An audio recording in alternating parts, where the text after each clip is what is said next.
சீமானும் விஜயும் ரகசிய சந்திப்புன்னு நீங்க வந்துட்டு போஸ்ட் பண்ணியிருந்தீங்க. அது எந்த மாதிரியான சந்திப்பா? அரசியல் ரீதியான சந்திப்பா இல்ல நட்பு ரீதியான சந்திப்பா? சிறு வயதுல இருந்து விஜய் நடிப்புக்கு முன்னாடி பாத்தீங்கன்னாவே அண்ணன்னு இவரும் தம்பின்னு ரொம்ப சீமானும் அவரை தம்பின்னு தான் அணுகுவாங்க.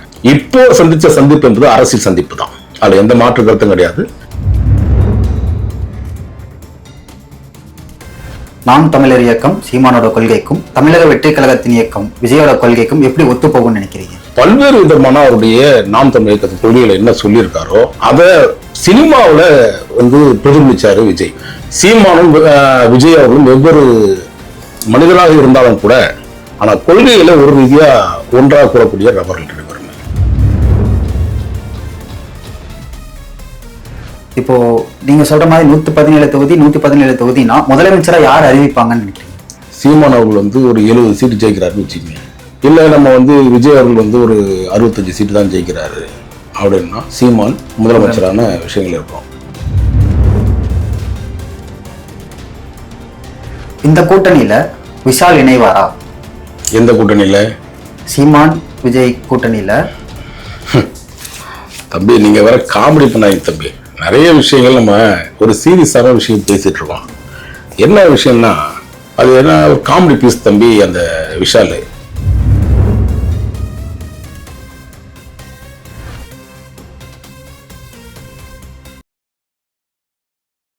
வணக்கம் சார். வணக்கம்.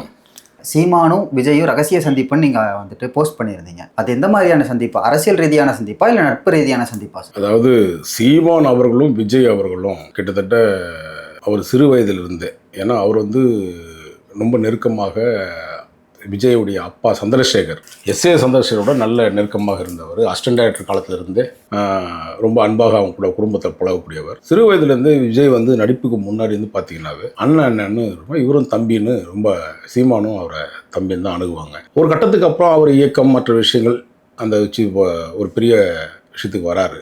சீமான் அவர்களுடைய திரைப்படங்கள் எல்லாம் முடித்து அரசியலுக்கு வந்த காலகட்டத்திலேருந்து, குறிப்பாக நான் பார்த்த வரையும் ராமநாதபுரம் மாவட்டத்தில் நடந்த இலங்கை தமிழருக்கான பிரச்சனையில் தான் சீமான் அவர்கள் அவரும் அமீரும் கைது செய்யப்படுறாங்க. ஒரு மேட்டரில் கிட்டத்தட்ட 10 ஆண்டு காலம் நீதிமன்றத்துக்கு போகிறாங்க. போய் அதுலேயும் நீதிபதி அவர்கள் ஒரு நல்ல ஒரு அருமையான தீர்ப்பை கொடுத்து இவ்வளோ விடுதலை பண்ணிவிட்டு போராட்ட காலத்தை விட்டுடாதீங்க, மீண்டும் நீங்கள் போராட்ட காலத்துக்கு வரணும்னு ஒரு நீதிபதியே அவர்கள் இவரை பாராட்டியும் அனுப்பினாங்க.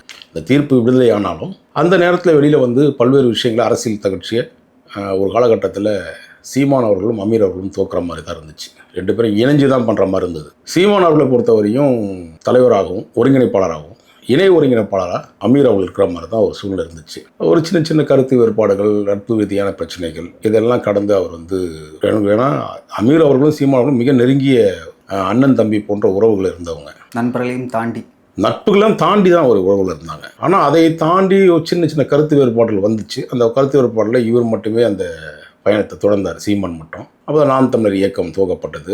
கடுமையான போராட்டம், பல்வேறு விதமான இன்னொருகள், கடந்து வந்த பாதைகள் எல்லாமே கரடுமுரடான பாதைகள், பல வழிகளை தாங்கிக்கிட்டு தான் சீமான் அவர்கள் இதை கடந்து வந்தார். இதை குறிப்பாக அந்த காலகட்டத்திலிருந்தே நடிகர் விஜய் அவர்கள் இதை உற்று நோக்கி பார்த்துட்டே இருந்தார். இன்னைக்கு வரையும் தம்பி விஜயன் தான் சொல்லுவார். யார்? சீமான் அவர்கள் விஜய் மேலே ஒரு நல்ல ஒரு அன்பு. விஜய், சிம்பு இவங்க ரெண்டு பேரும் மேலேயும் ரொம்ப ஒரு அன்பானவர்கள். குறிப்பாக நாம் தமிழர் இயக்கத்தை பொறுத்தவரையும் அவங்களோட கொள்கை கோட்பாடுகளே தமிழ் தேசியம் தான். இன்னைக்கு வரையும் நான் பல விஷயங்களை கேள்விப்பட்டது வரையும் விஜய் அவர்கள் இப்போ இந்த அரசியலுக்கு வருவதாக சொன்ன காலகட்டத்தில் பார்த்தோம்னா அதுக்கு முன்னாடி இருந்தோம். சீமான் அவர்களுடைய பேச்சை ரொம்ப விரும்பி கேட்கிறார். ஏன்னா விஜய் ரொம்ப கம்மியாக தான் பேசுவார். ஆனால் யார் பேசுகிறார்களோ, பேச்சாற்றல் உள்ளவர்களோ அவர்கள் எல்லாத்தையுமே கூர்ந்து கவனிச்சிட்டு இருக்க ஒரு நபர். குறிப்பாக சீமானுடைய பேச்சையை மிக நுண்ணியமாக பார்க்கக்கூடிய ஒரு நபர் தான் விஜய். இந்த காலகட்டத்தில் இப்போ சந்தித்த நட்பு என்பது என்னன்னா, நட்பு ரீதியாக தாண்டி, ஏன்னா அரசியலுக்கு வரார் விஜய் அப்படின்னு சொல்லிட்டாரு. அதுவும் நான் 26 தேர்தலில் தான் வருவேன், 2 வருஷத்துக்கு முன்னாடி நான் அதை இது பண்ணுவேன்னு சொன்னார்.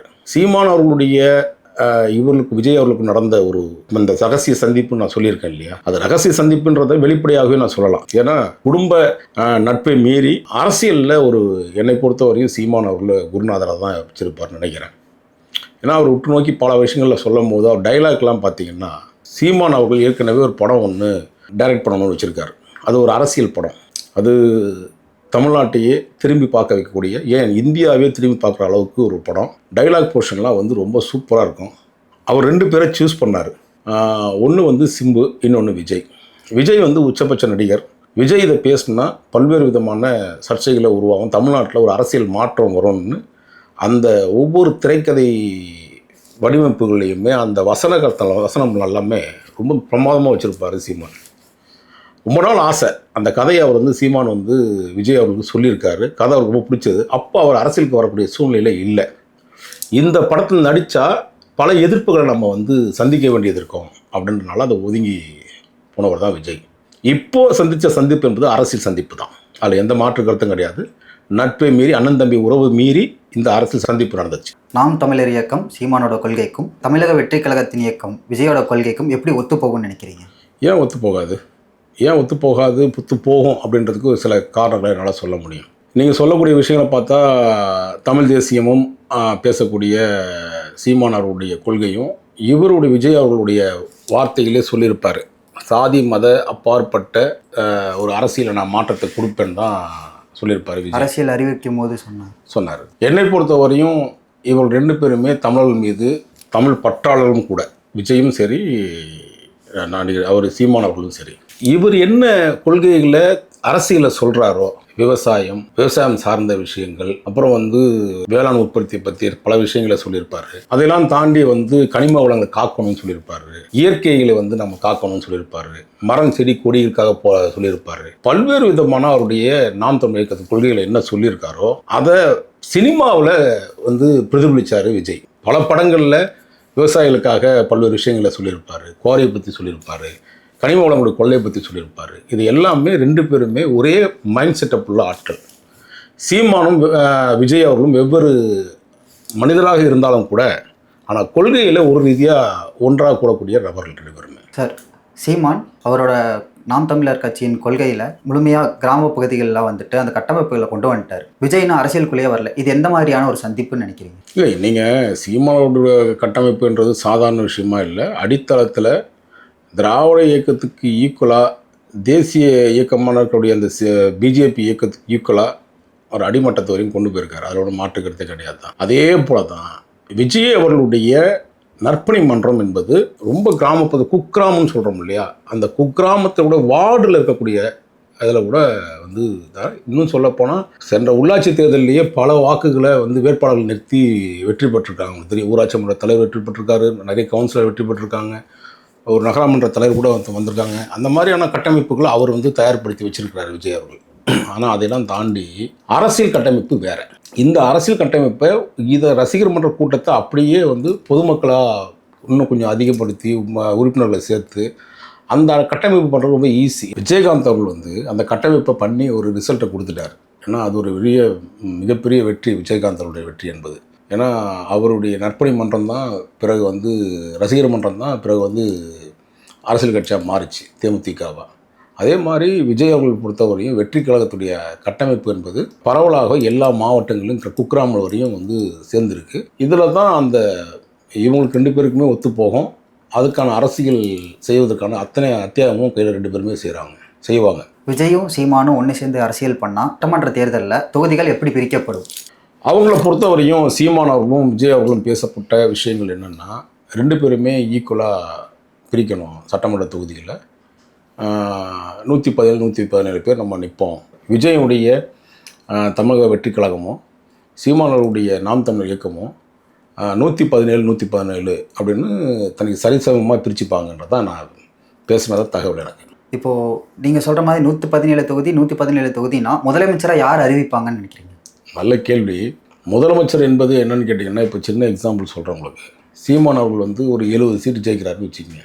இல்லை நம்ம வந்து விஜய் அவர்கள் வந்து ஒரு 65 சீட்டு தான் ஜெயிக்கிறாரு அப்படின்னா சீமான் முதலமைச்சரான விஷயங்கள் இருக்கும். விஜய் வந்து 70 சீட்டு ஜெயிக்கிறாரு, சீமான் வந்து ஒரு 65 சீட்டு தான் வைக்கிறான்னு வச்சுக்கோங்க. அவர் வந்து விஜய் வந்து முதலமைச்சராகவும் சீமான் அவர்களுடைய இது வந்து துணை முதலமைச்சராகவும் வருவாங்க. சரி, இதெல்லாம் தாண்டி 3வது ஒரு அணியை ஜெயிச்சிருது இவங்க வெற்றி பெற்றதை விட.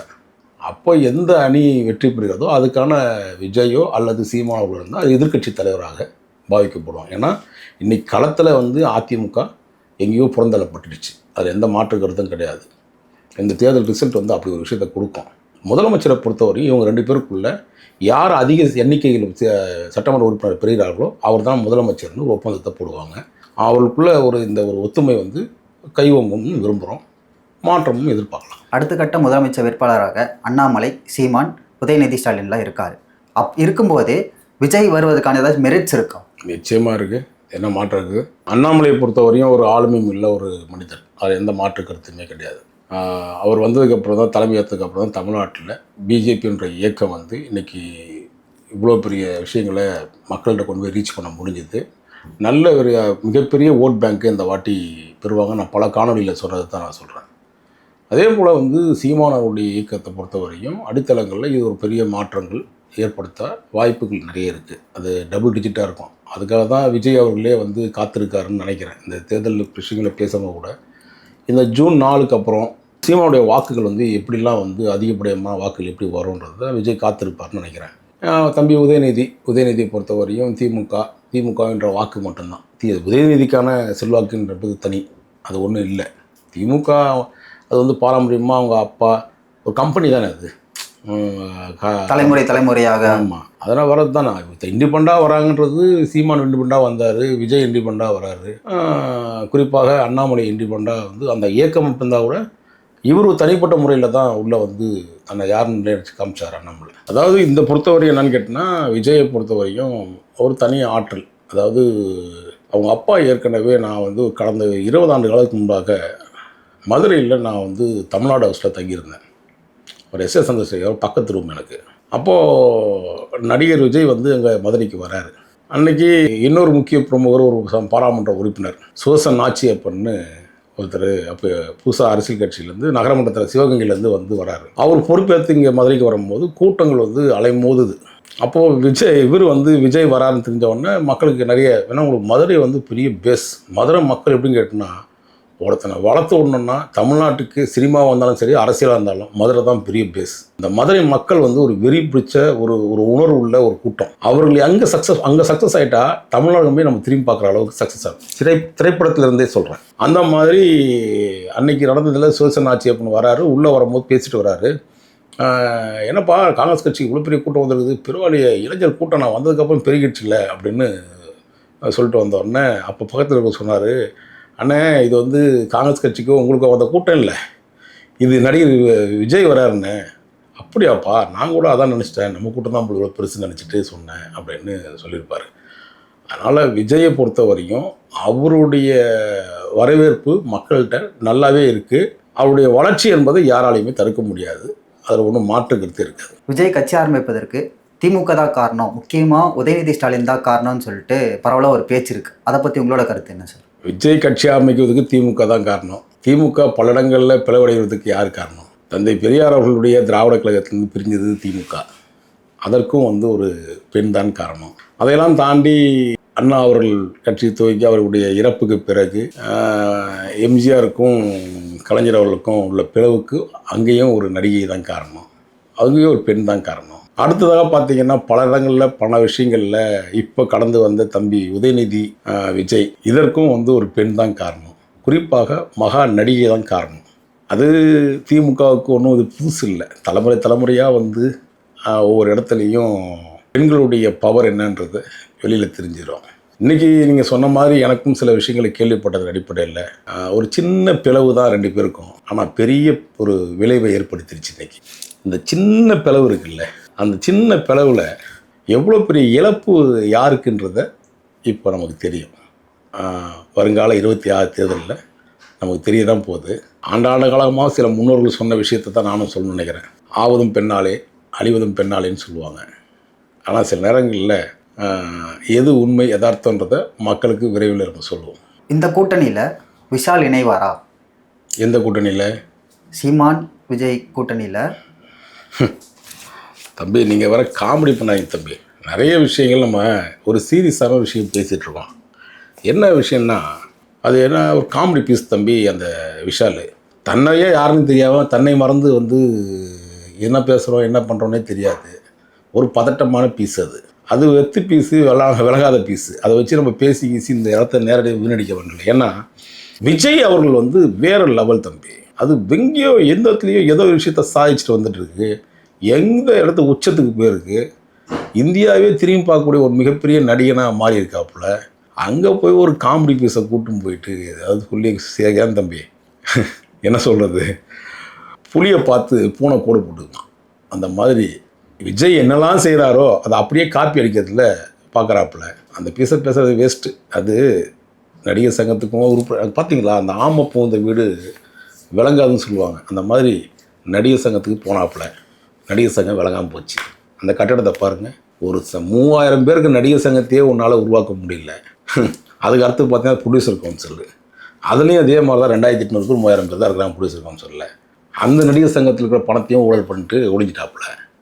அரசியல்லாம் வந்து நாடு தாங்காத தம்பி. ஏற்கனவே வந்து திராவிட இயக்கம் வந்து அடித்த கொள்ளையிலே நம்ம இன்னும் தாங்க முடியாமல் தான் நிற்கிறோம். எத்தனை வருஷம் வந்து நம்ம மீண்டும் வந்து புதிய அமைப்புகள் வந்து தலைமை எடுத்து நடத்தினாலும். அதனால் இந்த சீரியஸான மேட்டரில் சீப்பான மேட்டரை பற்றி பேச வேணாம்னு நினைக்கிறேன். நீங்கள் சொல்கிறீங்க இவ்வளோ சீரியஸான மேட்டரில் இந்த விஷயத்த நம்ம பேச வேணான்னு. ஆனால் விஷால் பார்த்தீங்களா, ரீசெண்டாக வர பத்திரிக்கையாளர்கிட்ட நான் 26 தேர்தலில் கண்டிப்பாக போட்டியிடுவேன், நான் இத்தனை மக்களுக்கு நான் இவ்வளோ பார்த்துக்கணும்னு அவர் சொல்லிட்டு இருக்காரு. அதை பற்றி உங்களோட கருத்து? கடந்து போயிடுவோம்னு சொல்லுவேன். காமெடிக்கெல்லாம் நம்ம பதில் சொல்லிட்டு இருக்க முடியாது. வருங்கால அரசியலில் இந்த மாற்றங்கள் வரும் அப்படின்னு நினச்சி இந்த காணொலியை முடிச்சுக்கிறோம். நன்றி, வணக்கம். நன்றி சார். வணக்கம்.